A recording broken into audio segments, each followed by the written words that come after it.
episode 52 of the Unscripted Company podcast. Riley, we got aliens, dude. They're here. They're landing. We're picking them up. We're analyzing them. Taking them to In and Out? Apparently, maybe. It could be Whataburger. I don't know. Depends on what part of the country you're in. But have you seen this news that's been circulating over the past week about this egg UAP that we've captured?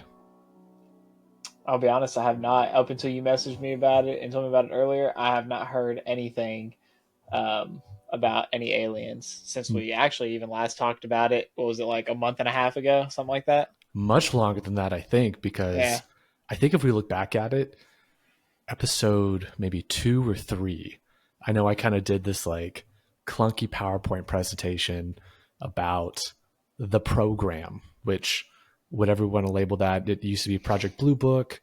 It's gone through a couple different iterations over the years, but some big news came out over the past week. And so this will be fun. I will try to the best of my knowledge and capabilities, explain to you what the heck has happened and what has come to light.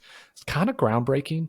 The reason it's groundbreaking is we have pictures and videos of this egg, UAP, UFO, whatever you want to call it. They changed the acronym and the meaning of it on us. So let me try to unfold this for you real quick. Gotcha.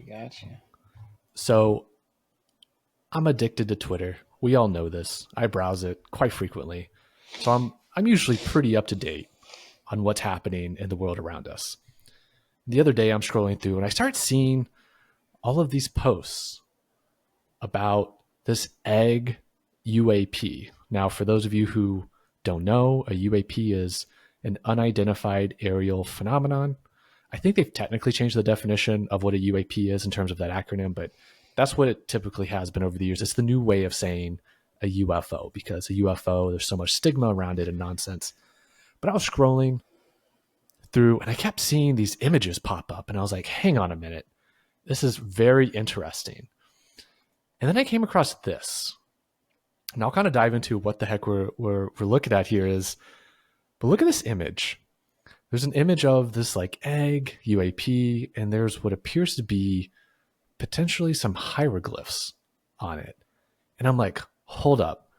I need to do some more due diligence to figure out what the heck is going on here. So fast forward to this afternoon.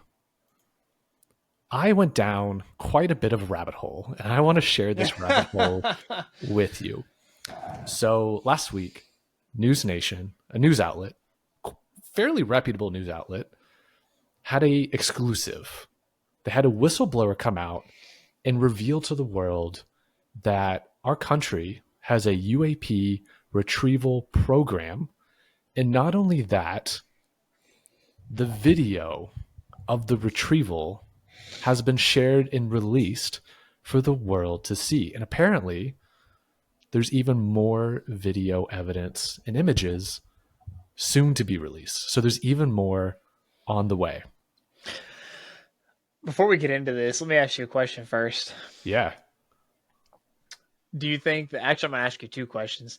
Do you think that this is like a legitimate thing, or do you think it's just like, oh, a new administration is taking over, so the news outlets are just pushing something on us to distract us from what's really happening? That's a great question. And my answer to this, I think, has changed over time. So it may change again here in the future. I definitely believe that some of the, I'll use the term disclosure because it's information that has been perceived to be classified, now declassified, so it's being disclosed. I feel as though over the last 100 years, because let's think about this, our common concept of a UFO, UAP, really has been from like what, 1940s to present. Like, yes, historically, there's been instances of people seeing UFOs or orbs, unidentified things in the skies. Mm-hmm. But our modern perspective of it really came about in the 1940s, post-World War II, all the way to current. I think over that time, there has been some information released that has been used to distract from other real phenomena that occurs. I think a lot of the Hollywood portrayal of little green men, your typical flying saucer, things like that. I think a lot of that is misdirection to make real phenomena, things that are really truly unexplainable to folks like you and I that are not behind the scenes, that we Right. don't have access to confidential, classified information. I think a lot of the little green men, UFO, the Hollywood version of that is used to discredit a lot of the real phenomena that happens. So long story short, I think a lot of what we're about to dive into, I think there is some truth to it. And the reason I say that is you have a couple different perspectives of how people perceive aliens, UFOs, for lack of a better term. Mm-hmm. Some people see them as like Martians, right? From another planet, Right. another galaxy. They come here. They're what we think of as aliens in a Hollywood sense. You also have another perspective of, are they things that are here on the earth with us and potentially always have been or have been Yeah. for the last 1,000+ years, and they live amongst us just incognito, right? Or potentially in the ocean. A lot of theories around that. And then you have this like other theory out there, which I've started to see more dialogue about.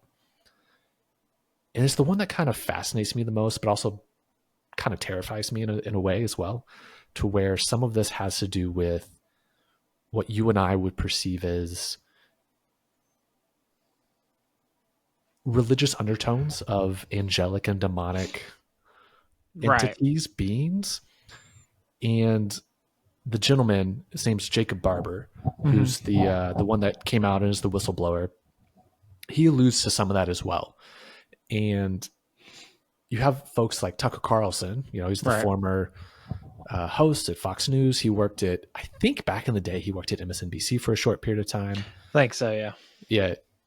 He's come out and said multiple times that some of his sources, which remain confidential for, legitimate reasons, tell him that a lot of this, of the unidentified things in the sky, also have to do with angelic and demonic entities. I don't know what term to technically use there. I keep wanting to say possession, but it's not possession. It's No, well, I mean, they technically can. Like, they have, like, I mean, they technically could.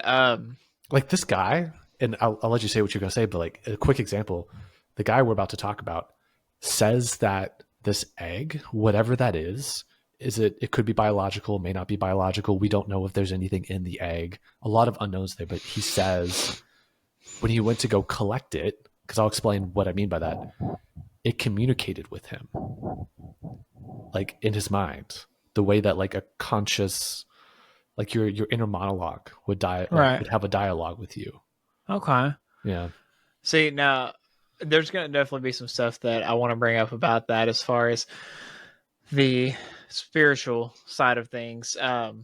We've actually talked about it before, and I think a couple times in some recent episodes. But the other question I have for you, and before we actually get into like the UAP stuff, just because people know what we're going to talk about, I want to touch on the things that I have. One of them small, but two of them are, you know, uh, a little bit small. Like they have to do with our new president in office, and a few of the I only put a couple of examples, but I kind of want to touch on a couple of the other ones that he signed for the executive orders. I love it. We gave it a good tease. We know this is coming. So Yeah. Definitely down. What you got? Yeah. But my second question is, if you were ever to donate your hair to Locks of Love, and the person that received your hair committed a crime, and they found your hair at the scene, would you be the one convicted of that crime? That's a valid question. I never thought about. That's a very valid question. Or would their DNA at some point technically mix with the DNA of the hair? Like, how would that work? Well, to my understanding, Locks of Love uses the hair to make wigs, correct? Right. So yeah, you could have a scenario where someone's wearing a wig, commits a crime, leaves that DNA evidence behind.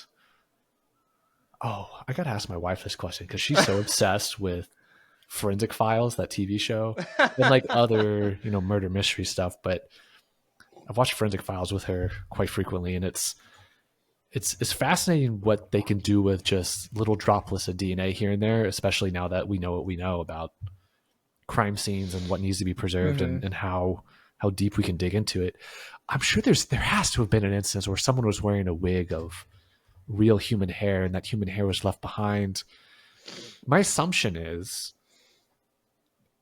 if it's my hair, I donate it. Someone wears the wig. I assume that crime's probably not going to happen anywhere near to me, and I would probably have a legitimate alibi where, if law enforcement came to me, I can say, well, one possibility is, yeah, I did donate a decent chunk of my, because like they have, don't you end up donating? It's typically like feet worth of hair or something, like at least a foot, Well, or is you it can six donate inches? any amount. Because like my dad brought it up at one point. He said that if he was to ever shave off the rest of his mullet, which for those of you who don't know, yes, my dad still has a mullet. It's got a mighty mullet. He is 58 years old and he still has a mullet. Um, The 80s are still alive and well. yeah.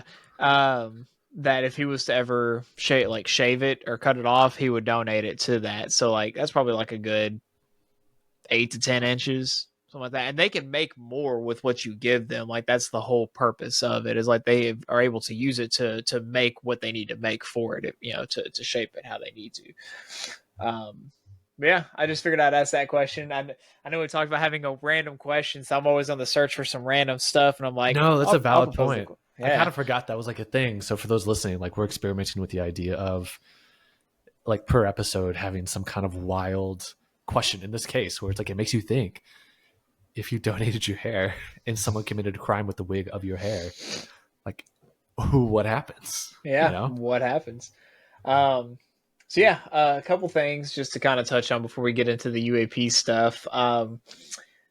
Trump's been a busy, busy man this past like week. I guess it's only been a week. It's only been a week, Only been a week. and he has signed over. Let's see. Let me find the actual number. It's in the hundreds, isn't it? I Because think one of them too was an so. executive order that rolled back. It was like, I want to say 80, 86 out to me for some reason. It might be a larger number of the Biden administration executive orders. So like one executive order rolled back, it might have been 100 plus. It rolled back a significant number of existing executive orders. Yeah. So And he even so on. watching, like, did you watch the inauguration at all? I didn't watch the full thing, but I was like checking it out here and there. Yeah, like he Um, actually like signed them at the inauguration, at the rally afterwards. It was kind yeah, of cool watching it happen. yeah. Very unique. He's like, we're wasting no time, y'all. No, he signed 20 on the day on inauguration day, which is more than any previous U.S. president. And then he started rescinding 78 executive orders, so he was already up to about 100 on his first day, aside from new ones.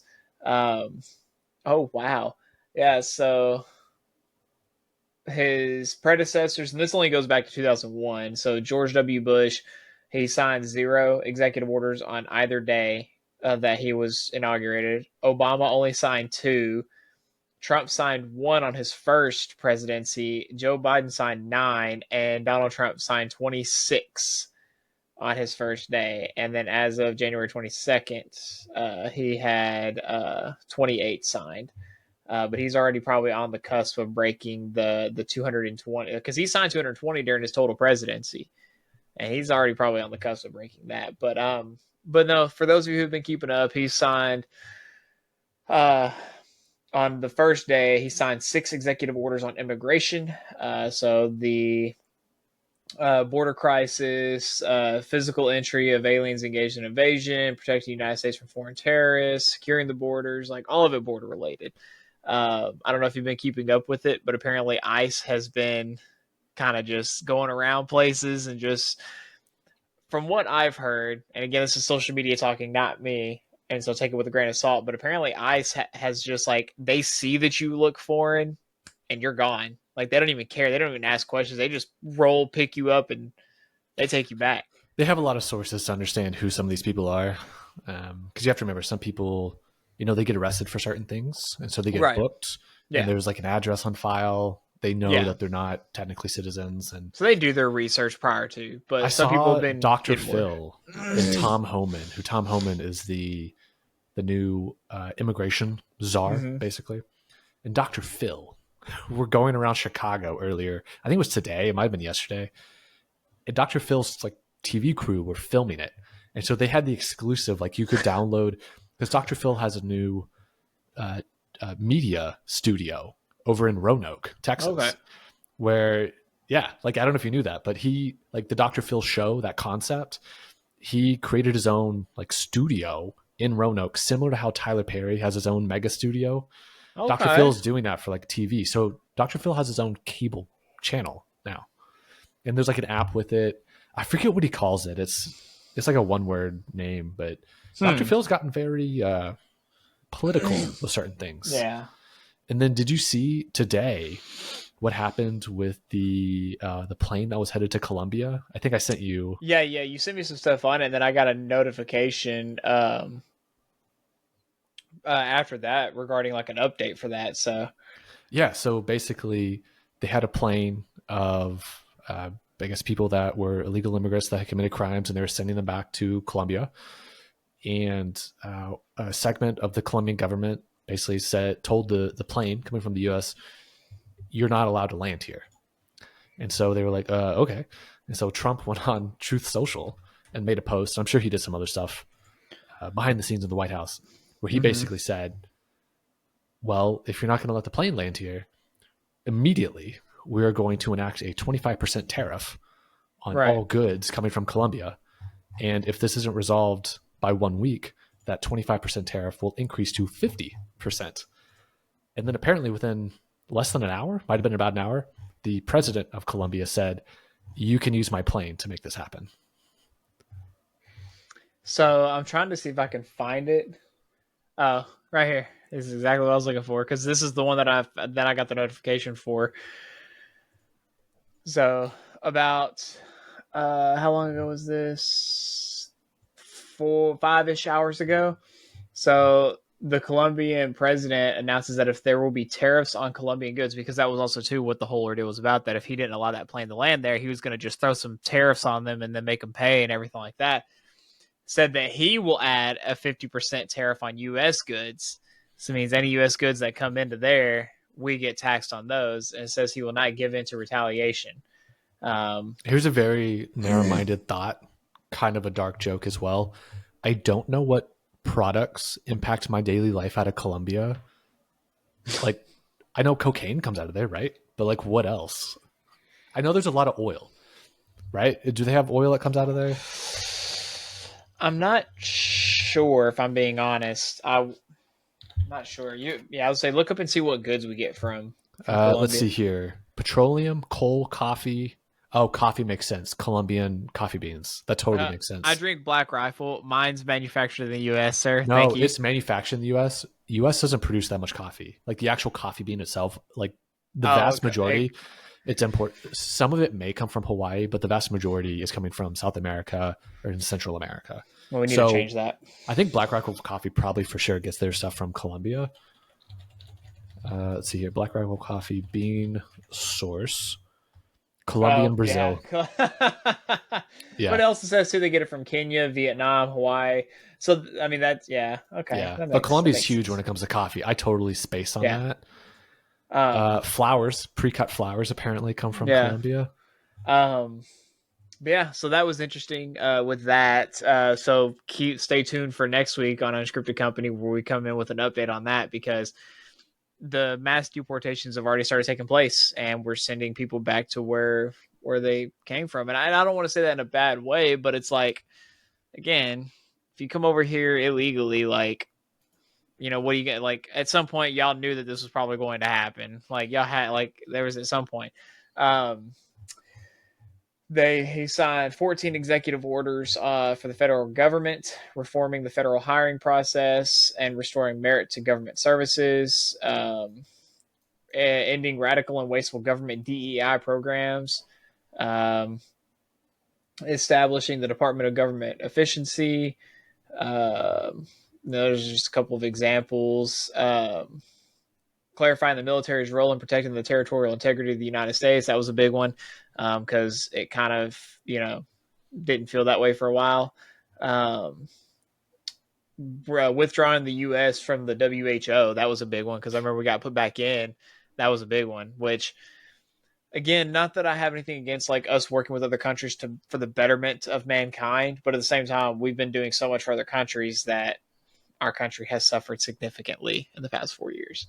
Um, Restoring freedom of speech and ending federal censorship. So we'll see how that plays out with social media. Facebook, I haven't really seen a whole lot of Facebook stuff being censored as of late, but people that own certain group pages still think that they can, be big daddy government, but they can't.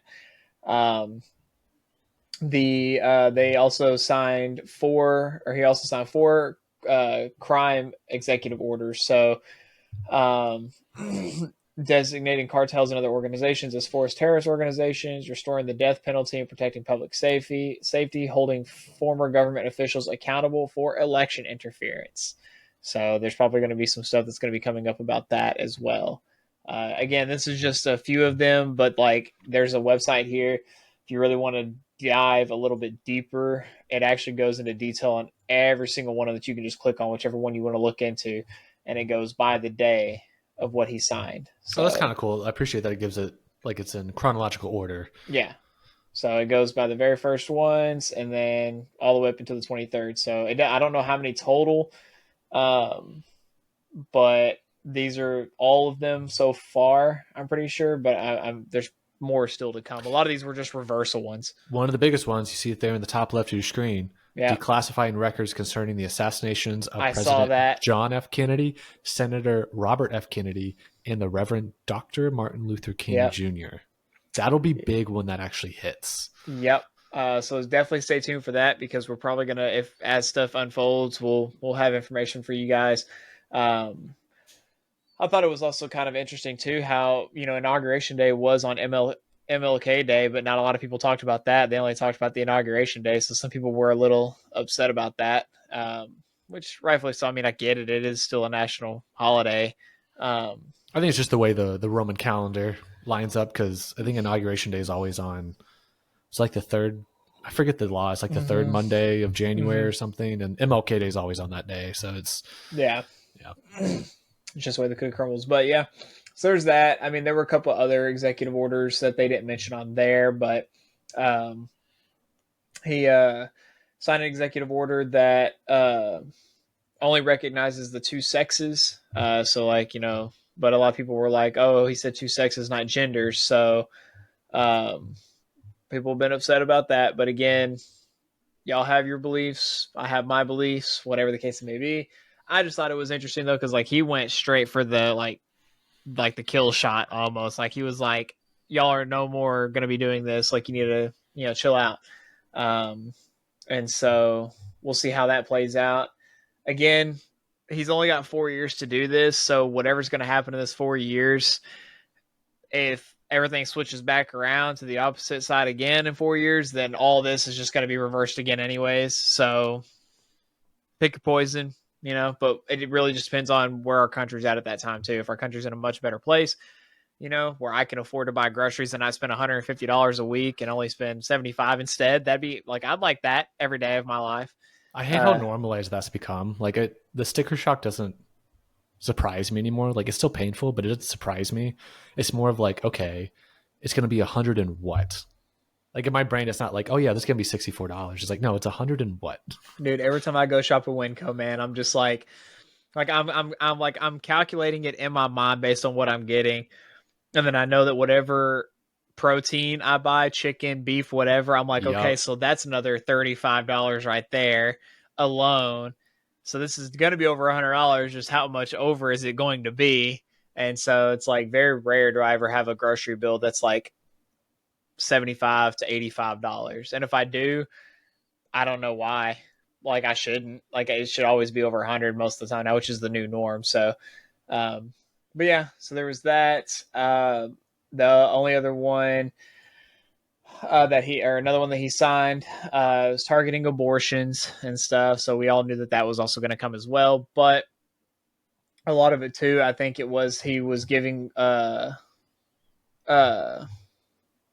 the decisions back to the states again. It's like it went from being a federal thing to now I think it was just kind of going back to the states again. That's what If I'm Roe not v. Wade mistaken. was Yeah. when Roe v. Wade got abolished. Was instead of it Yeah. being a federal issue, it hands it back to the states for better or worse. So each state has their own respective laws on there.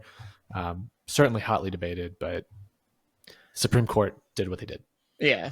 So I mean, at the end of the day, if you want to continue protesting it, that is your right. But again, he definitely he went ham on his first like 3 days in office. And again, he's only been in office for 6 days, and he's already signed all those executive orders. So again, if this is a prelude to what it's going to be like, but again, I have to look at it, in a way where how can we afford to live with everything that's happening? It's like I want to be able to afford to pay my bills and not, worry about everything else of this world. Like I'm cool with that at the end of the day. Um, and I know a lot of people are like, well, you just don't care. I mean, I do care, but I got to take care of my family first. Our bills have to be paid first before I can just, think about anything else. But so yeah, just wanted to kind of touch on those. Like I said, I know you've got a lot of stuff to get to on the UAP stuff. So whenever you're ready, we'll dive into that. No. I'm glad you brought up that stuff because I had to show a lot of self restraint on my side of saying, no, I'm going to talk about this big issue because there's so many current news topics. I'm like, oh, I want to talk about all this, but if I did that, we'd be here for like a 5-hour episode. But hey, I'm We can down just for it. chalk it up But for next week. Like we got, we'll just continue talking about it. totally down. Okay, so let me throw this up. We're about to dive into some alien talk here, which is always my favorite. I love going down these rabbit holes. Let's start off with the video, shall we? Let's have fun with a little bit of video here. I'm going to turn on Yeah. the audio. You let me know if it sounds annoying or too loud. But this is the actual video that got released, and then we'll kind of do a backtrack to show how did we get to this point? What is the context behind this video here?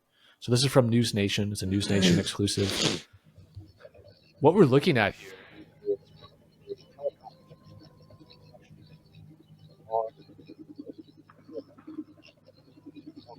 rope going down there with the hook on it. Let's slow this down to take a closer look. Here we go. That's an egg-shaped UAP suspended from a 150-foot long line.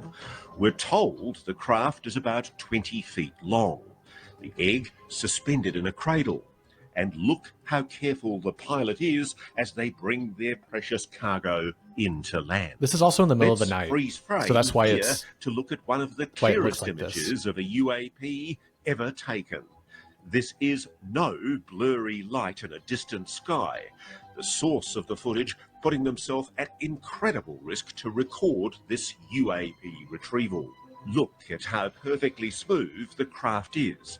No markings at all, and no visible means of propulsion or way to see inside. Watch how it rolls, almost graceful as it hits the ground, despite being wrapped in the ropes and canvas from the cradle as it's dropped for pickup. The UAP's final destination still unknown. Crazy, right? So we have that video. Mm-hmm. And let me backtrack here to give us some context about, well, how do we have this video? Who gave us this video? What context do we technically have available to us? So going back to News Nation, one thing I'll call out here, this article we're about to dive into is almost like a written version of their TV internet special that they had where they actually show the entire interview with Jacob Barber, the individual that has brought this video forward. The interview itself is like hour and 45 minutes, 2 hours, something like that. So I sat down when I was working out in the garage this morning and watched 3/4 of it. Kind of blew my mind in some aspects. It wasn't anything terribly new that we haven't already talked about on the podcast, but it's more doubling down on some of these themes and concepts that we've heard inklings of, but just as more people come out and disclose it, it starts to solidify and you're like, hang on a minute, like this is actually happening. This isn't just some woo-woo take on it. Like this is what our government's doing here. So the headline, full special, Whistleblower reveals UAP retrieval program, object caught on video. So, in October 2024, an unknown man stepped out of the shadows, arriving in our nation's capital to deliver an important message about what the public calls UFOs and what the government calls UAPs, or Unidentified Aerial Phenomena. His name is Jacob Barber, and he says for the past 30 years, he's worked in both an official and unofficial capacity for the United States government and its partners in the intelligence community. What he knows and what he's here to tell Congress could change the world.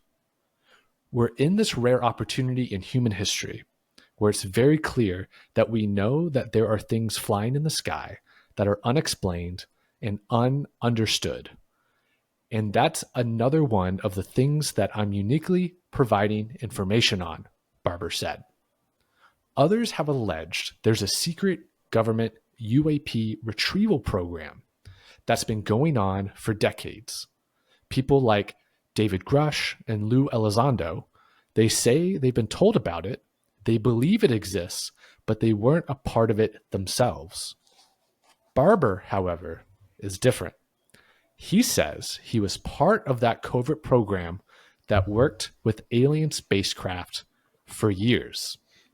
News Nation checked Barber's records and confirmed that he was an airman in the U.S. Air Force who worked as an aerospace mechanic in the late 1990s. He also recruited into Air Force Special Operations, known as Combat Control. He would eventually go on to work in a non-official capacity for the Defense Department and the intelligence community. Barber was a highly talented airplane mechanic who was deployed on a number of presidential support missions. But Barber was no ordinary mechanic. Being recruited into the Air Force's Elite Combat Control Unit meant he had a resume that reads like something out of an action thriller. He was a helicopter pilot, freefall parachutist, expert marksman, and the recipient of a NATO top-secret security clearance, a legacy of his service in Bosnia, for which he won an award for heroism.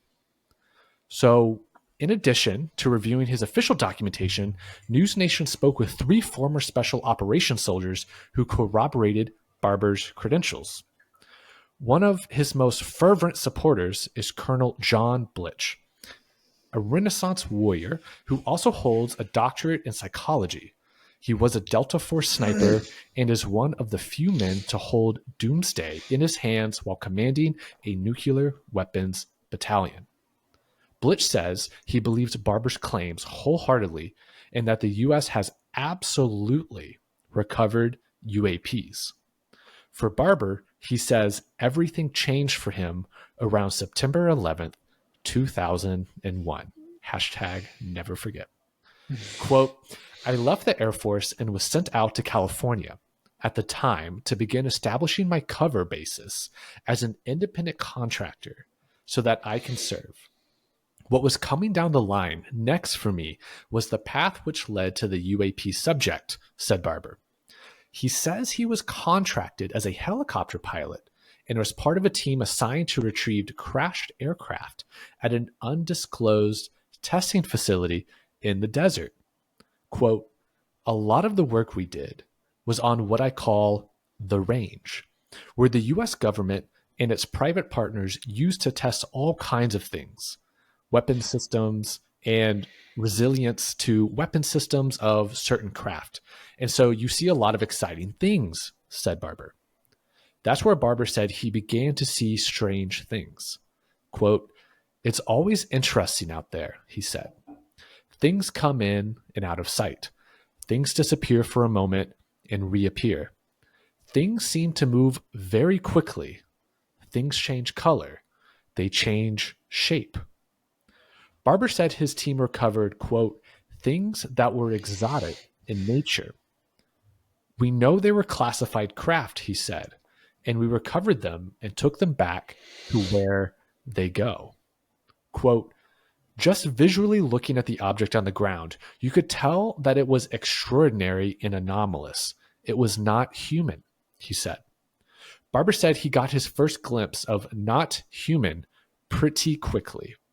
Quote, I was a helicopter pilot, and I operate with a 150 to 200 foot long line.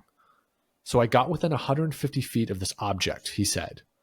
That's when he saw it. Quote, I saw an egg, a white egg, he said. There was no engine. There was no thermal signature. I was operating at night when I finally came in to pick it up. So I'm working under night vision goggles at the time, and it was quite clear. I flipped them up, flipped them down, and looked at it a couple of different ways. Barber said the metallic, pearly white object was about the size of a USV or a SUV. And I actually have an image here to show the size comparison between what this object was and a human that is 5'7". So for context, I am 5'7". So that is me standing next to whatever this egg UFO was. You could add about like another 7 inches onto that, and that's me. But so here's where I have so many questions right now. I don't know which ones I want to ask first, but first of all, this was all last year. So I think we'd already briefly talked about this guy before, or at least I think this group of guys potentially. Not a lot, but we briefly did. Why are they waiting until now to come out and say something about it? And also too, like, is this the beginning of the whistleblowing on everything? Like, there's so, again, the what we just talked about, the JFK and all that kind of stuff, but is this the beginning of the whistleblowing for all the things that people have had so many questions about for like the last like 25, 30 years, if not even further back than that? I mean, well, they go back further than that because of the other assassinations and stuff like that, but what does this mean moving forward? Yeah, great question. I think there's kind of two answers to those questions. The first one is the easy one of, yes, I think this is the beginning of much more disclosure than we've probably ever seen in the last, potentially the entire history of the country. Yeah. For sure the last 100 years in regards to this particular topic. I think there's a number of reasons for that. We have the internet. People talk more often now. It's becoming somewhat more of a safer environment for disclosure. Right. But to answer your first question about why now, like why has it taken this long? Why is it just now? And why haven't more people come out already? From my understanding, through reading and listening to these interviews of those that have disclosed information thus far, it's very dangerous. So if you're active duty or actively employed by a private contractor or active duty for the U.S. government in some form, do you really want to put your reputation, your income, your family, your entire existence on the line to come out and say something that you know you're probably not supposed to say? But on the flip side of that, we have routes to legally be a whistleblower within the legal code to come out and say certain things about what you have experienced. Mm-hmm. But one thing that if someone goes and watches this full interview, or any interviews with like David Grush or David Fravor, any of these military personnel that have come out to talk about their experience, they have to be very careful. Because while yes, there are legal ways for them to come out as a formal whistleblower, right, there still are things that are highly classified for good reason, honestly. Like, you don't want to disclose everything that you know our U.S. military or government's doing, just because at the end of the day, there still are foreign governments that would love to get that information through various means. So there are legal ways for them to come out and say these things, but at the same time, they're putting their entire livelihood and their family at risk of coming out and saying certain things, right? All while risking, if I say the wrong thing that I'm not supposed to say, I could go to jail for the rest of my life. So I guess that technically kind of answers my next question then. Why is it that it's taken this long to finally get some solid evidence behind, again, probably one of the most pressing questions next to if Jesus Christ is actually real and actually walked the earth, is why is it that we're only getting imagery of a vessel and not imagery of the actual beings that we're like supposed to know as aliens? Like, why are we not getting the actual entity that's it? That craft has got to be piloted in some shape, form, or fashion. And if Independence Day has taught us anything, the freaking sphere in the secondary movie, I mean, that's an alien and it speaks to people. And like, it's, unless that's just a sentient being on its own, and we're gonna have an Independence Day resurgence incident happening where now we have another mothership coming here, and like, that's just in my mind kind of like how I'm perceiving this, is like, why do we not have any like additional footage other than just like, look at this egg-shaped vessel? And then I saw the photo that you posted, that you had up, that showed it, and then it zoomed in on it. It was like, look at all these symbols that we have no idea what they mean, but somehow, some way, they've got a whole graph that shows what those symbols stand for and what they mean.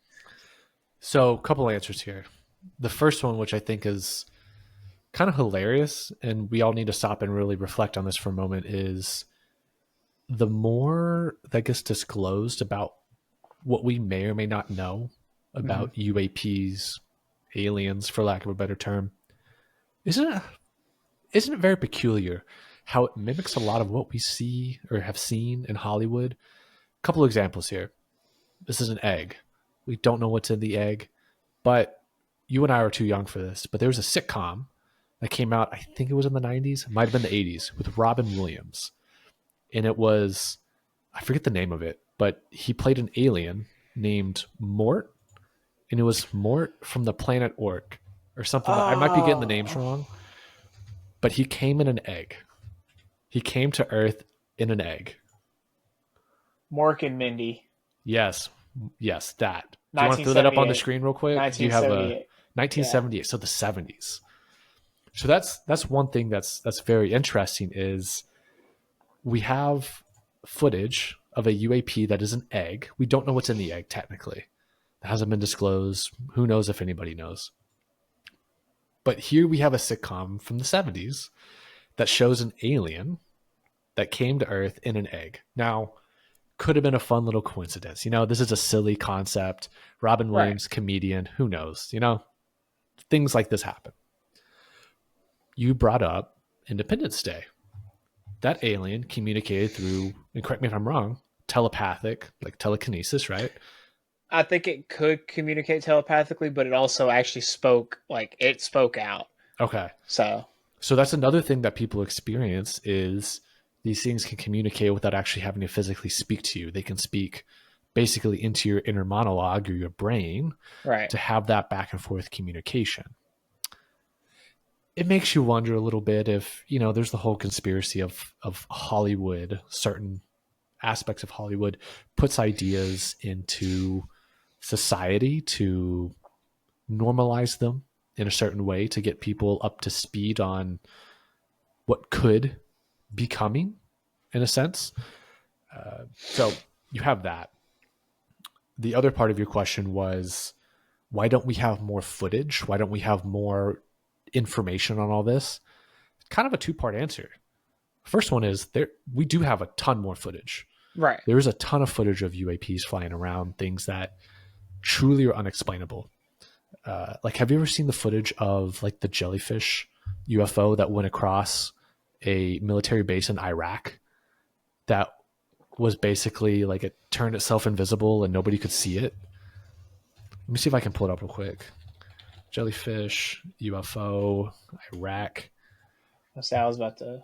Yeah, this one's kind of wild. This is the one that really trips me out the most. I think you may have shown this, but yeah, go ahead and throw it up there if you have it. Yeah, let me throw it up here. Got ourselves a handy dandy video. So this went viral, I guess, January of 2024. I forget when the video itself actually is, but this is a military base in Iraq. Give it here a second. This is in the middle of the night. Nobody saw this, but the cameras picked it up. And for those of you that are just listening, they call it a jellyfish because it kind of has like a main base. Picture a jellyfish. You have the body of it, and you have like legs dangling down from it. It looks like this was October 2018. This is the raw footage from it. This thing's like hovering across like a military base, and they're not aware it's there. You can see here there's military personnel on the ground, don't even see it. It doesn't look that large, like when you think about it. But then again, it might be a little bit bigger than the average size person. Yeah. Do you think it's like an actual like UFO, or do you think that legitimately is another being that's just kind of just chilling and just scoping things out? Your guess is honestly as good as mine. Like, I don't know. But that's what trips me out, though, is if they have that on footage, they could just notify people, being like, "Hey, look up, like, look above nobody you." knew it at the time. Like, the camera picked this up and tracked it. Oh, so there's no one that's on that camera, like This is manning in the those middle of the night too. Okay. So it's like pitch dark. Like, this is also Iraq. Like, there's no light pollution. Like, it's dark. Okay. Yeah. And also, do you see how I might be misremembering this, but I remember reading on, you can see how it changes like from light to dark, like the actual craft, the whatever this is. Apparently the heat signature on this thing is changing. It's like actively changing. It's probably so it can't be registered. Potentially. Because that's the one thing we know about the Tic Tac UFO, the one that got really famous because it was on the front page of the New York Times in 2018. That thing couldn't be picked up by some of our it wasn't radar, I don't think, but it's the tracking mechanism that like F-15 fighter pilots have on their planes. I'm misremembering what those are called. It might be radar, but that tracking mechanism, it couldn't pick it up. So it's very similar to this, where it's like there's military personnel just walking down there. They don't see this thing flying above them. That's insane. It is insane. So like, I get like, again, I guess you kind of, okay. So what was the secondary answer? So like you said, trying to backtrack just to see what was it? I'm trying to remember. It could have been because, why don't we have more video? Yeah. So word on the street from the people that have disclosed what they legally can. There are more images. There's high definition video footage, like very credible, like turn society upside down type video. Mm-hmm. There's rumors that there's even one of them landing on an Air Force base, and like there's an interaction that goes on there, but it's classified. It disappears. So if you really want to go down a rabbit hole, we don't have time like today to go down this rabbit hole, but anytime we have a moment of contact between humans and whatever these things are, it could be plural too. It's not always like, these things may not be like one race, one type, right? There's like, there could be multiples. Anytime there's like a crash, anytime there's an interaction, you have these stories, and this is going to sound crazy for those that have no idea what I'm talking about here, that there's these men in black that show up. Sounds crazy though, right? No, but I just just a segue there the way. But you're good. Go ahead. But this kind of goes back to how Hollywood mimics what reality is. I'll be honest, when you were kind of going that, like before you said Men in Black, my mind started going there. So it's like you like we're on that same wavelength. But I agree with you though. Like, it's not like your CIA, it's not like your FBI, it's not like these other. It's another entity that, again, kind of has that same, like the advancements technology that we don't have, but it's a secret society that's just doing its thing and just like working under the radar somehow, some way, and somehow they're making it work. Yeah, and anytime someone has an interaction, or like a good example is there's a really good documentary, highly recommend watching it. It's called Moment of Contact, if I remember correctly. Moment of Contact. It's directed and produced by a gentleman named James Fox, and he's done a number of UFO UAP documentaries that are A+ quality. He does his due diligence with this. Like, this is not Ancient Aliens level quality. This is very factually based. And the Moment of Contact documentary goes down to a place called Varginha, Brazil. I might be mispronouncing the name of the city, but it's in Brazil. And this is a situation where a UFO crash lands in a town in Brazil, small town. And everyone in the town sees it. This thing is like running around through the town. People have interacted with it. The military came in, picked it up, rushed it to a hospital. one of the guys that picked it up ends up dying later. People in the hospital remember it coming in a body bag. They gave x-rays of it. And then the U.S. Air Force came in, picked it up, took it back. And then we don't know what happens from there. But over half the town saw this thing, can describe this thing, telepathically communicated with this thing. But shortly after, black helicopters arrived and men in black suits told them, you are not supposed to tell anybody about this, paid them off. Like, it was a very much they didn't neuralize them and not to my knowledge from give what them I a know. fake story or whatever. But there's countless stories of like anytime a major event happens, and this sounds so cheesy because it's like we've seen the movies. Like we saw Will Smith, we saw Tommy Lee Jones. Like we've seen. Yeah. I love the Men in Black franchise. Yeah.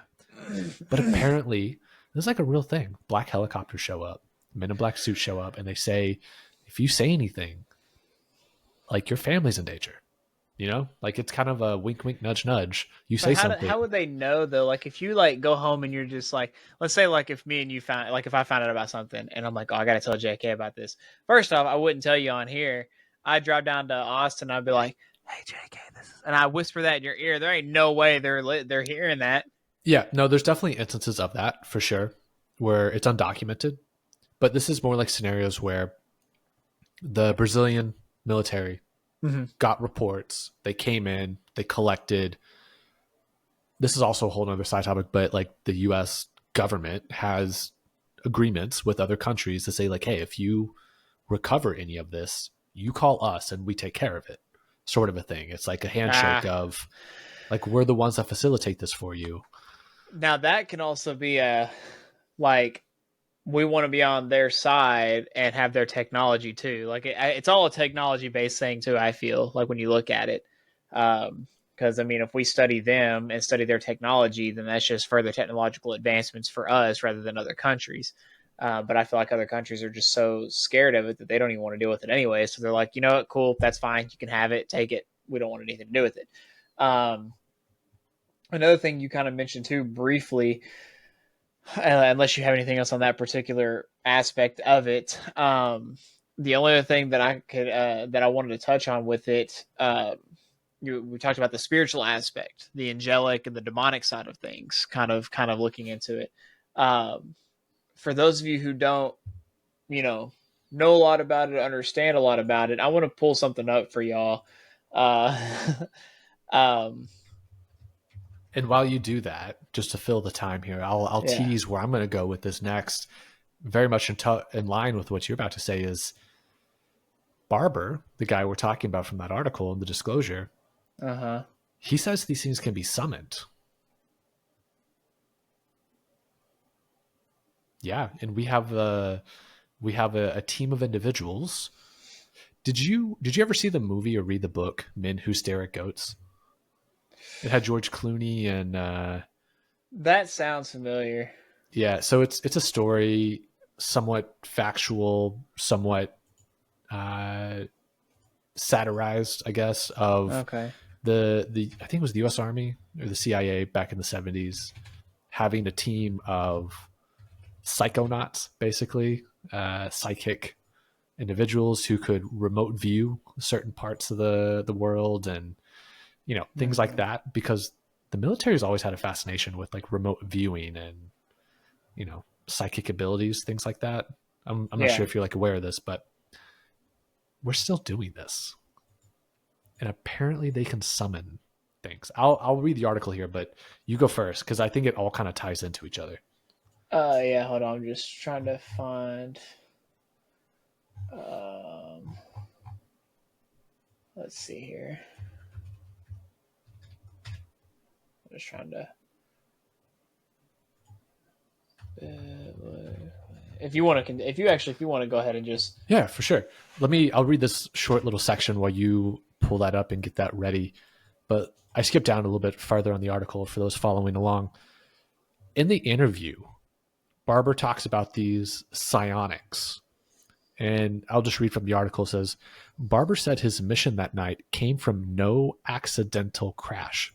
he claims the UAP was summoned by a special team with special abilities. They refer to themselves as the Psionics. Now, Psionics, according to Barber, are people with a predisposition of extratemporal abilities and sensitivities, more commonly referred to as people with alleged psychic powers. Quote, in the program, there was certainly a desire to explore the idea that perhaps UAP could be summoned, could be communicated with, could be controlled, and could be persuaded to land, all by deploying people with psionic abilities to interface and communicate with the UAP. It's something Barber said he has witnessed firsthand, and it looks a lot like meditation. He firmly believes psionics are capable of making a mental and spiritual connection to the technology. It's something another decorated Special Forces operator and colleague of Barber says he has witnessed too. Quote, I've had the pleasure of meeting multiple psionic assets, said Don Paul Bales. Quote, I've seen them function. I know that they're capable of doing what they're doing. It's an established fact that the Pentagon has had an interest with psychic abilities, what it calls remote viewing, for military purposes. The famed Project Stargate spent years studying the subject, and despite the CIA's official position that such studies yielded nothing. Despite the wonder of it all, Barber claims that he and his team have suffered serious injuries. Barber tells News Nation that these encounters could come with a staggering cost to health. Quote, we transported what we called mystery boxes all the time. He said, I have no idea. It could have been empty. It probably wasn't empty, but we don't know what was inside the boxes. Barber and his team, however, were authorized to use lethal force to protect their shipments should someone attempt to seize them. After this particular mission, I and everyone on my team got extremely sick, like physically ill, in the hospital, he said. Within weeks after this, I lost every hair on my body. He is bald, for the record. So he lost every hair on his body, which they call alopecia. Mm-hmm. I also lost the skin on my arms, so the skin's actually falling off your body. I ended up developing a severe heart murmur that I never had before. I'll stop right there because I'm not sure if you found what you were able to find. Yeah, no, I found it. Yeah. So again, kind of, tying into some of that, and you can feel free to reiterate on some of it too when we kind of go back to it. I have moving pictures, but I kind of want to I only have moving pictures for 3 of them. But I want to show you currently all the different variations. So there's 9 types of biblical angels. You have the seraphim, the cherubim, and the thrones, which is the ophanim. Then you have the dominions, the virtues, and the powers, and the principalities, archangels, and angels. How angels really look like, according to the Bible. Those are trippy when you see the movie and images of it. Yeah, so this is the seraphim. So the seraphim, I won't be able to I'll show you the moving ones after this, but this is the seraphim. So it's essentially just an eyeball that has wings and other multiple eyeballs, and it's very trippy. Let me pause and ask you something real quick. I've always wondered what connection this has to certain psychedelic drugs, in the sense that are those psychedelics opening your mind? This probably isn't even the right way to say it, but open your mind to be able to see, it's not manipulating the world around you, but you're actually perceiving something that normally you're not able to perceive. So, and don't feel like you have to answer that, but it's just something I think about. Well, we can talk about it afterwards, because I have, just from what I've talked with other people about and everything like that. But I could shed some light on that.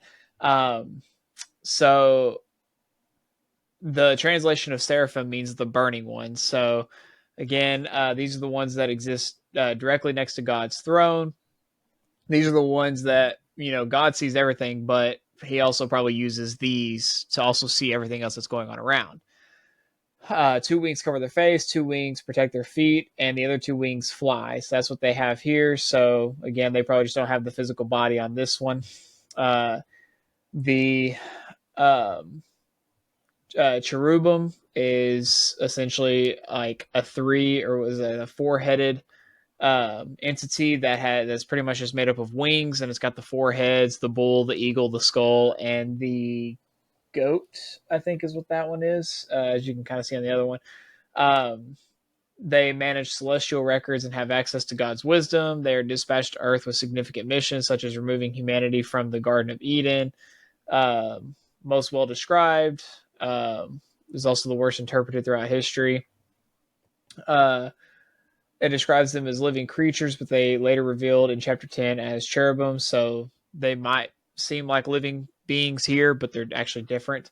They're four living creatures. Their human aspect. Again, it's just a face with wings surrounding it and everything.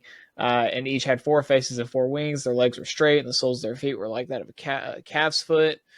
The human being, the lion on the right side, and the face of an ox on their left side, and the face of an eagle. Their entire bodies are covered with eyes.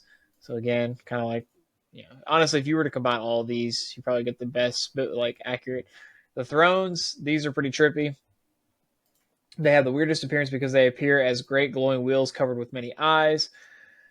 The thrones or wheels appeared as four wheels within wheels that were constantly spinning. The wheels had four wings on them, two to fly and two to cover part of itself. When describing these wheels, he says their height was such that it was pretty dreadful. He also talks about parts of them beneath the sky. Then you have your dominions angels. They regulate duties of the angels under them. The virtues angels, they're the angels of nature on earth. The Bible doesn't really talk about them much, but they give people courage and faith, hence the name virtue. Then you have powers angels. These are found in various books throughout the Bible. The Protestant translation is mighty, indicating the orderly nature of heavenly and rational authority. Principalities. The angels guide to protect nations, groups of people, and institutions such as the church, and kind of so on and so forth. The archangels. So these are the ones that they're the guardians of humankind. They're also, they specifically mentioned Michael and Gabriel here too. So they're two of the most famous angels. It's kind of wild known. because you usually think of them being like the higher ups, but they're so low on this totem pole. Yeah. Let's see. Then you have the biblically accurate angels, which are just your traditional two wings. These are called regular angels, the guardians of people and all things physical. And these are the pictures of what they all look like biblically. Okay. So now I'm going to show you what the moving pictures look like of those three that we took a look at the top, which they kind of look weird when you actually do see them. Yeah, it looks like an LSD trip. Like, no joke. So this one is the biblically accurate. It's like the top one on that list, wasn't it? I think so. Hold on, let me go back and find it. The throne. This is the thrones. So this one is just hanging out, chilling, doing his thing. But they have the ability to see everything, essentially around them. The other one is the cherubim, which this one again is also pretty trippy as well. So again, it's just the one eyeball with the head on top and the wings that cover up its body, essentially. Again, these are the ones that essentially are higher than most other angels, just based on what their utilization is for. And then the last one is the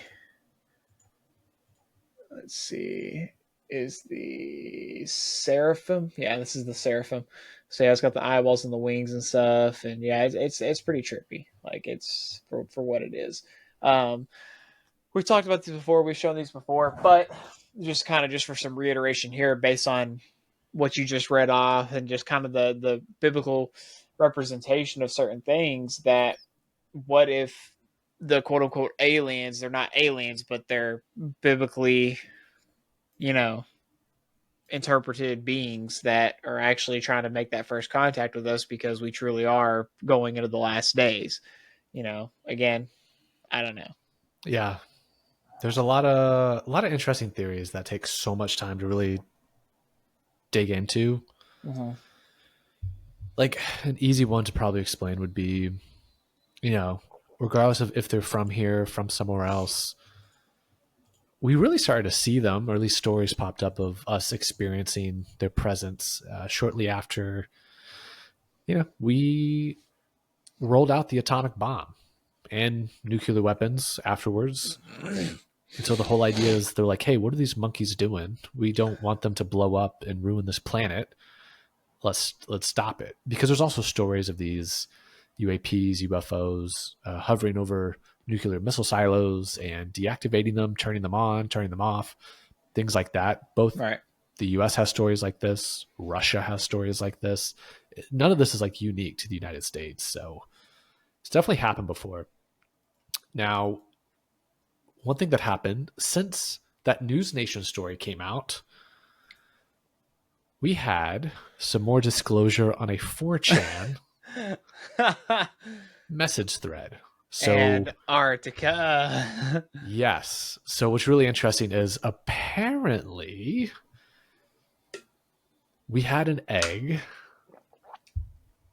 captured from Antarctica. So here's some images that were provided by the same anonymous whistleblower who uploaded the egg UFO video to begin with. Photo 1 here is actually of the egg itself. Now this is night vision, so it's, you know, it's not the best, but this is, I mean, considering if this is like real, pretty darn cool that we have a photo of this close Right. up of what this is. Here's another angle of that same egg UAP. Mm-hmm. This is apparently a pod where the egg, the entity, the whatever was sleeping. And here's another angle of that pod as well. See, that looks like a box, but how does it fit in there? That's a great question.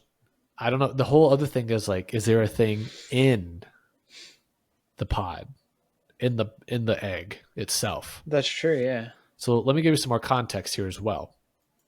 This is from that 4chan thread. It's kind of like a question and answer here. Now, this is all anonymous. This could totally be a bunch of hogwash. We don't technically know, but it's fun to entertain. So the question was, can you tell us at least who you worked for and what was your job? Their response was Department of Defense. Next question, were you on the same task force as Jake Barber, who is the gentleman that came forth and the one we just talked about? Right. The answer was no. Next question, care to share any details whatsoever on the object? They said, seems to be of ancient origin. There's no way of getting inside of it, but it doesn't seem to be hollow. It's not that heavy. The material is unknown, but it's some kind of metal. Next question. Why did you put civilization in quotes? This is from a prior post. The answer was, what was found inside the cave was more like a military base than a civilization. I don't know what these non-human entities were doing.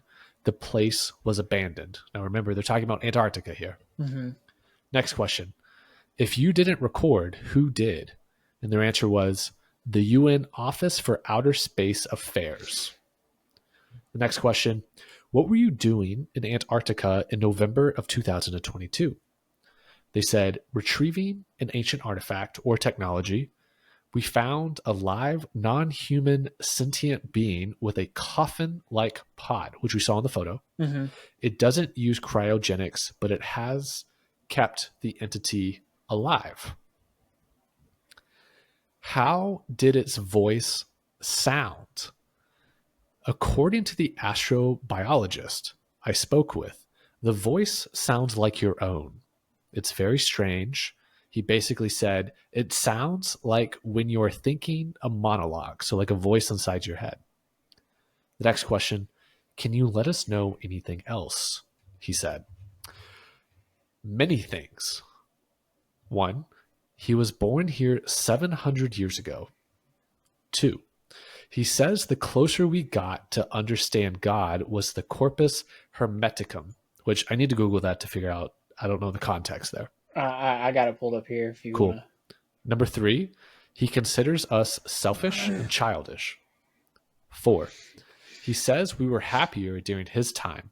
Can't tell you more than this. Number 5, their race saved us millions of years ago from our creators, who basically engineered us to serve them. 6, Earth should be treasured. It's a miracle. The last question, what info do you have about their origin, culture, and reason to be here? The answer, we're still trying to understand their origin. His notion of space and time is different from ours. They came here as space missionaries. When they arrived, another advanced race was already here. This other race created Homo neanderthalensis. I probably mispronounced that. Basically Neanderthals. To serve them and help them take Earth's resources. However, it was a failure, and Homo sapiens was created later on.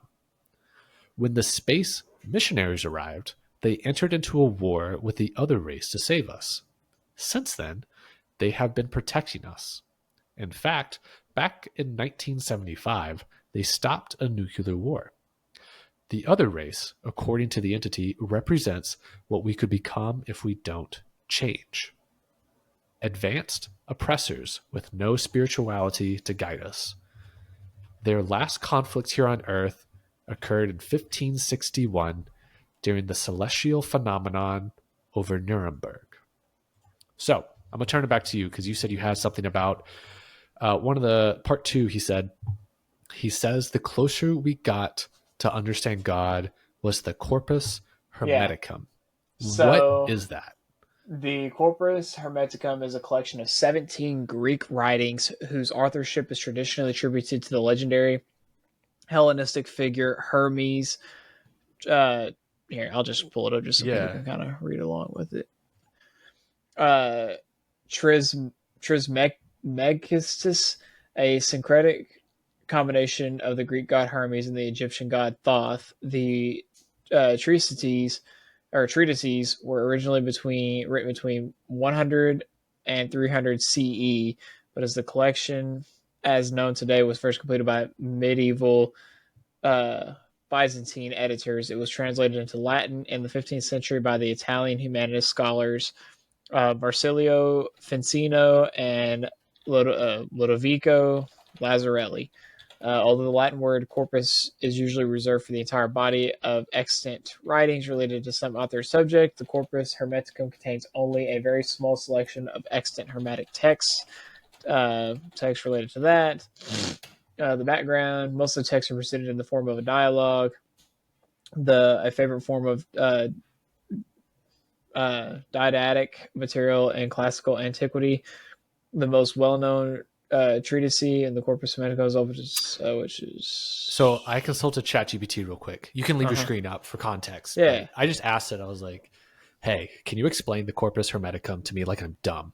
What does it have to do with God? I'm just curious what it had to say. So it says, the Corpus Hermeticum is a collection of ancient writings, kind of like a spiritual wisdom book club, written a long time ago, like around the 2nd to 3rd century CE, like you mentioned.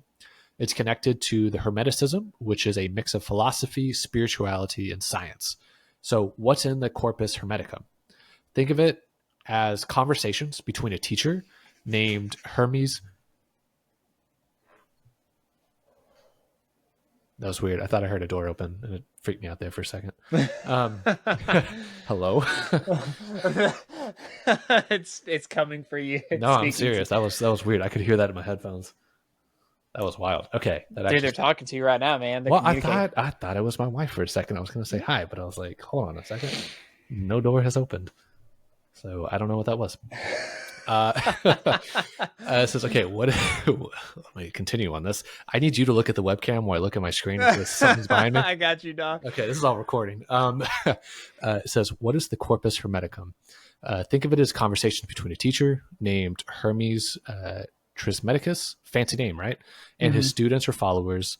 They talk about big questions like, who is God? Spoiler, God is like the ultimate infinite mind behind everything. How was the universe created? It's all God's doing. What's the purpose of humans? To connect with God and understand the universe. How do we understand all of this? Through knowledge, meditation, and spiritual enlightenment. What does it say about God? Here's the simple version. God is everywhere and in everything. Think of God like the source code for reality. Everything in the universe comes from God, including you and me. Humans have a special connection to God because we have minds and can think deeply, aka we have the ability to understand the divine plan.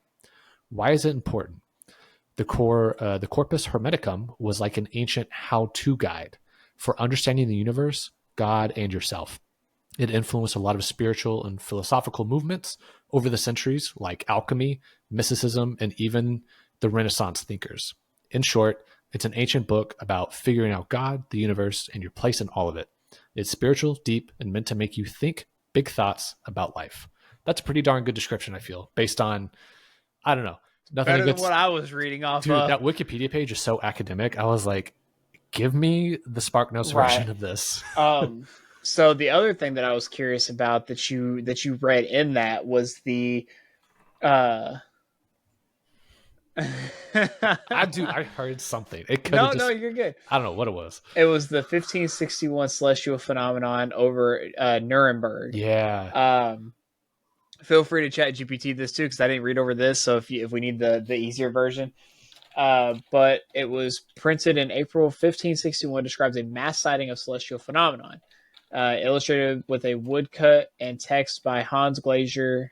All that, according to the broadsheet, around dawn of April 14th, 1561, many men and women of Nuremberg saw the broadsheet describes as an aerial battle out of the sun.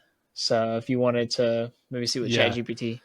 Yeah, so like you said, in April 1561, people in Nuremberg, Germany woke up and saw something crazy happening in the sky. It was described in a local newspaper, kind of like the town blog of the time, and here's what they reported.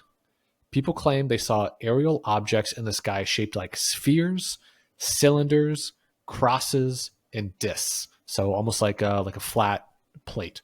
Mm-hmm. These objects seem to be flying around, some of them fighting each other in what looked like a massive celestial battle. They said the objects zoomed around them, crashing into each other, and some fell to earth in flames. After the chaos, there was a giant black spear-shaped object in the sky, which lingered for a while before disappearing. I'm going to pause right there for a second. That black spear-shaped object, we've had countless experiences where people say cigar-shaped objects have been UFOs in the sky. And I wonder, I'm like, yo, is there a connection here? It goes on to say, here's where it gets tricky because no one really knows. Over the years, people have come up with different theories as to what was this. So there's 4 explanations that have been provided. The religious explanation. Back then, people saw this as a sign from God or a warning about something big happening, like divine intervention or a message about repentance. You had the astronomical phenomenon. Some modern historians think it could have been a natural event, like a solar halo or meteor shower, with people's imaginations filling the rest. You have the UFO or alien theory. This is where the UFO crowd gets excited. Some believe it could have been an alien battle or evidence of extraterrestrial spacecraft. And you also have the mass hysteria or misinterpretation, which says others think it was just people overreacting to something they didn't understand at the time, like strange weather patterns or atmospheric events. Now, why is it still famous? This event stuck around in people's memories because it was documented in print with a woodcut illustration showing the bizarre shapes and battle in the sky, which we can see on the screen right here, I believe. Mm-hmm.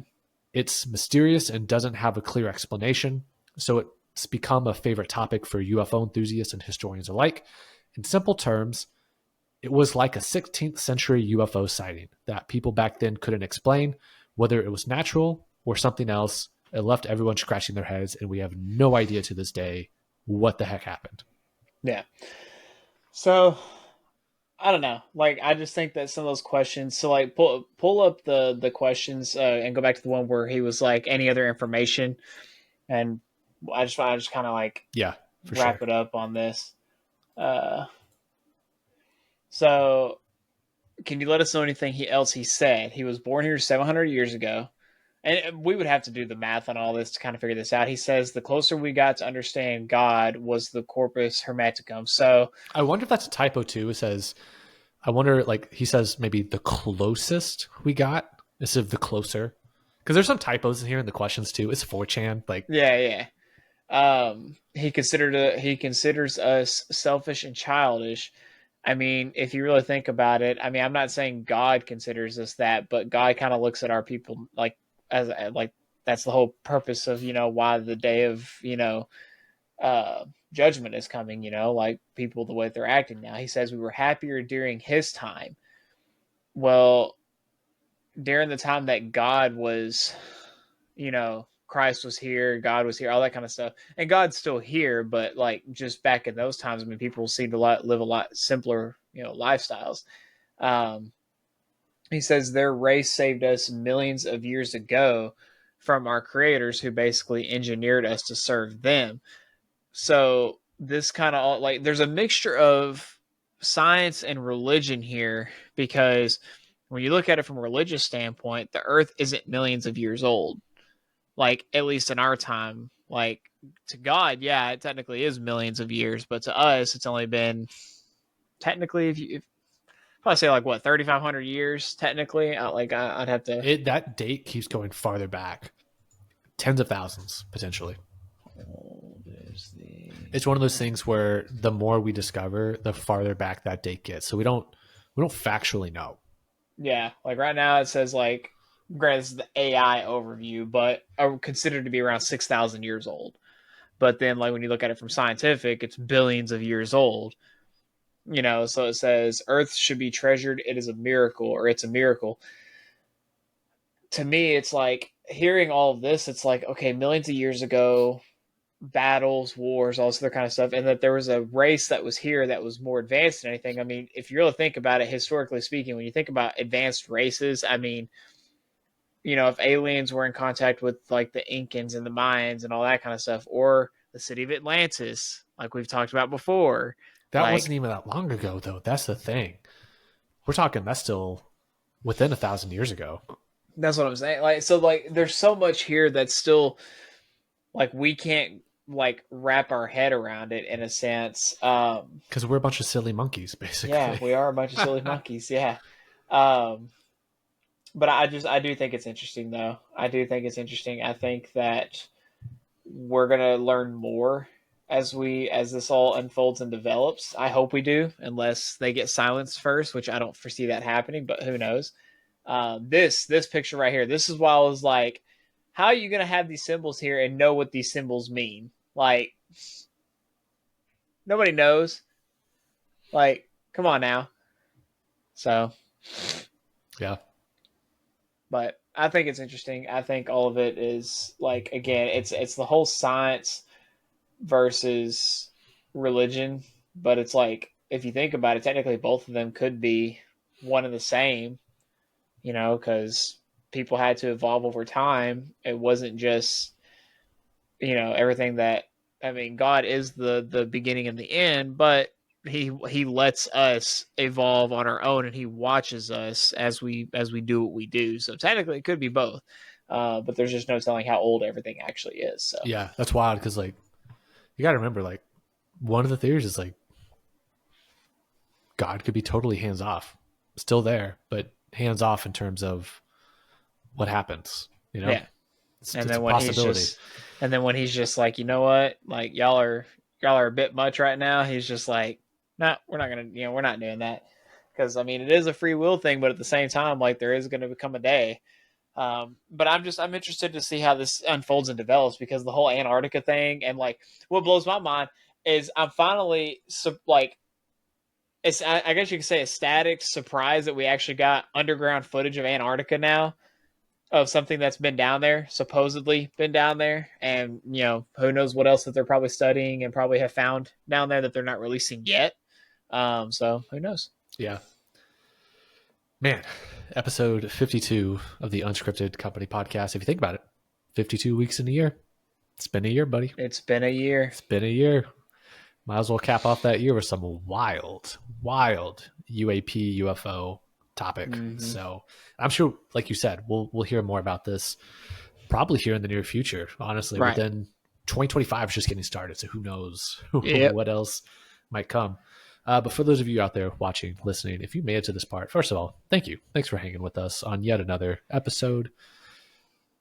Out of curiosity, let us know down in the comments. Do you like topics like this? Do you like kind of going off the deep end and trying to grapple with some of the topics that nobody has answers to just because nobody technically knows? I think that's some of the funnest topics, honestly. It's the ones that there is no clear answer, at least to the common folk like all of us here on the podcast. But let us know down below, what do you think's going on with this egg? What's your take on it? Is it biblical? Is it not biblical? Is it even biological? Is there something in the egg? What's in the egg? What is in the egg? Is it like a Wonder Ball? Are there toys, and is there like other chocolate inside this Wonder Ball thing? Or does it just get even smaller? So it's like you just keep pulling one small egg out of the next egg, and then eventually it just ends up with like a little tiny egg, like a tiny person's inside of it. That's the whole thing, dude, because the whole disclosure with this is it's the guy who moved it, but it's not the guy who received it, So in terms of like, he knows it existed. Go watch the whole, I mean, I'll tell you, Riley, in another time, but like, for those of you listening, go find the full interview on News Nation. It communicated with him, which is wild. He says he doesn't know like how to describe it, but he said he had like an overwhelming emotion hit him. He said it was almost like motherly in a sense. It was a calming. It wasn't like a negative experience, but it definitely like blows your mind in a sense, because you're communicating with something that is not a person next to you. So who knows? I'm sure we'll learn more as the years progress, hopefully as the months progress. But yeah, until then, for those of you listening, don't forget to like, subscribe, follow the channel. Hit us up at unscriptedcompany.com. You can find all the fun links for everything. You want a hoodie, still cold outside. Riley, I want to pick your brain. We're going to have some more merch on the way. It's going to be fun. Might create our own merch brand. Who knows? Which is some fun stuff. We'll talk about it. But Riley, do you want to leave us with some words of wisdom?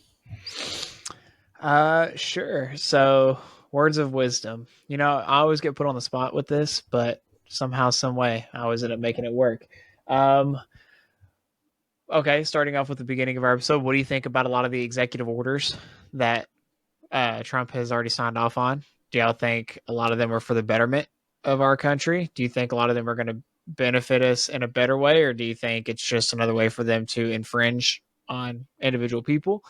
Also, what do you think about the whistleblower and the UAPs? Do you think it is biological? Do you think it does have to do with biblical principles at hand, or spiritual concepts that are beyond our understanding? Because as you saw, we're not even smooth brained, and we're over here breaking our own brains trying to talk about this stuff. And so it's like, what are y'all's thoughts on that?